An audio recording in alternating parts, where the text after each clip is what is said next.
magkasama kami nag-attend ng isang graduation. Truthfully, I wasn't feeling well. Kasi kinukulam nila ako. Andiyan na sila, umabot na sila sa kulam. Nagsama-sama na silang lahat. Kinukulam pa nila ako. So I wasn't feeling very well. Pero I had to go. Kailangan ko pumunta. Kasi para naman sa graduates yun. Hindi para sa akin yun. That's their happiest day. So nagsama kami.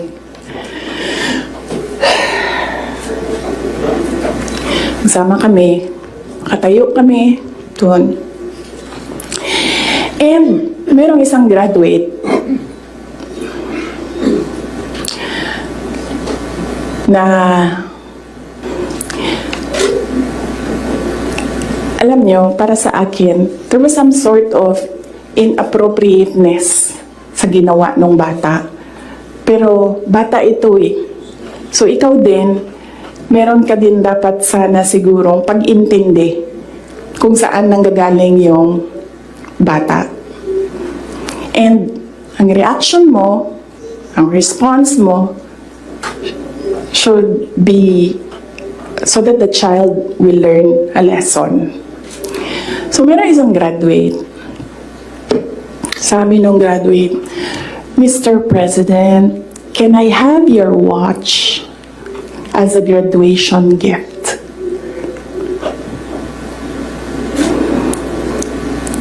And narinig ko, tabi ako, di ba?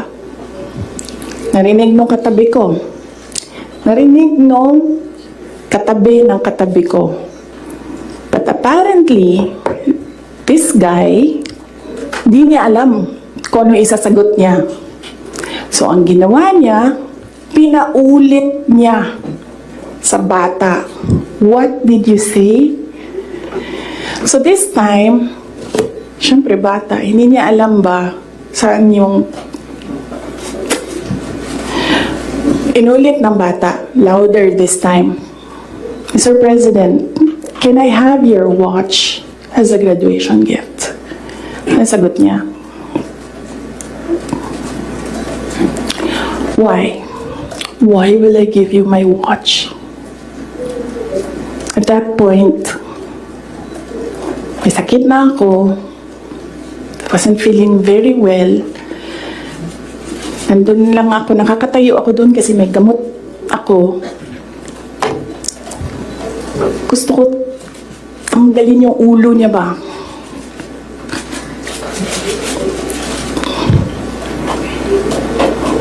I realized toxic na yung relationship.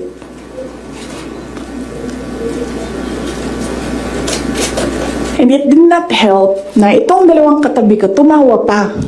Pinagtawanan pa nila yung bata. And I saw the humiliation sa face ng bata. I wanted to help him. Gusto ko sabihin sa kanya, itong relo ko na lang, relo ito ng Vice President, ito relo ng Presidente, pero I hope this will do. And then I realized na baka mas lalong mapahiya yung bata if I do that. So I just imagined myself cutting his head. Gusto ko, ganun din ang gusto ko gawin doon sa mga katabi ko. So na-realize ko, toxic na ito.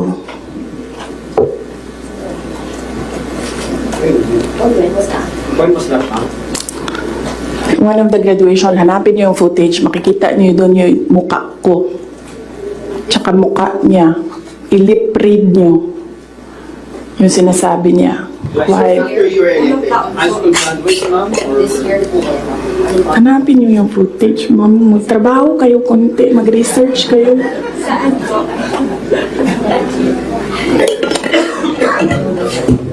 So, gusto ko sabihin sa kanya, bago ko tanggalin ang ulo mo, yung batang yan, Yan yung magpapakamatay para sa bayan natin. Nag-aral yan ng 4 na taon, naghirap yan ng 4 na taon, walang tulog araw-araw para mag-training kasi mamamatay yan para sa bayan natin. Yan yung batang yan, ang mapuputulan ng daliri diyan sa fiasco ninyo sa West Philippine Sea. And then, I'll cut his head. So, noon, na-realize ko, toxic na, di ba? Ganyan na yung imagination mo. Ang imagination mo, sinasakal mo na yung tao. And then I said, this is over. Tapos na. And then, so hindi pa natigil. Doon sa Tamayong, sa barangay Tamayong, sa Davao. Alala nyo? Pinupuk-puk nila yung mga tao doon. Hinampas, pinupuk. Doon sa diversion road ng Davao City, tinirgas nila yung mga tao doon. Isang tao lang ang hinahanap mo, ha? Bakit mo pukpukin yung 30? Bakit mo itirgas yung 100? Paano nag-surrender yung tao? Di ba kinausap lang? Kinausap lang siya. Mag-surrender ka. And then he said, okay, I will surrender. So anong purpose na pukpukin nyo? Yung tao na hindi naman niya alam na saan si Pastor Kibuloy, nandun lang siya, nagtatrabaho, dun siya nakatira. Anong purpose? Anong purpose na i-tear gas mo yung tao for expressing his desperation, his frustration, his anger? Para lang maghanap ng isang tao na in the end, paano nag-surrender? Kinausap. Nag-surrender siya.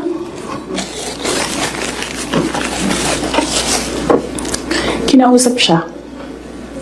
Walang napukpok, walang natirgas, walang nasaktan.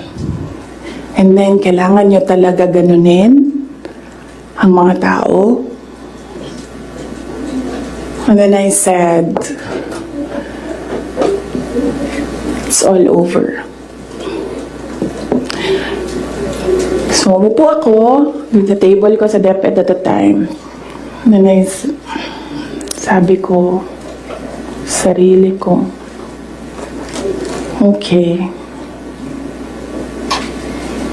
let's go to hell.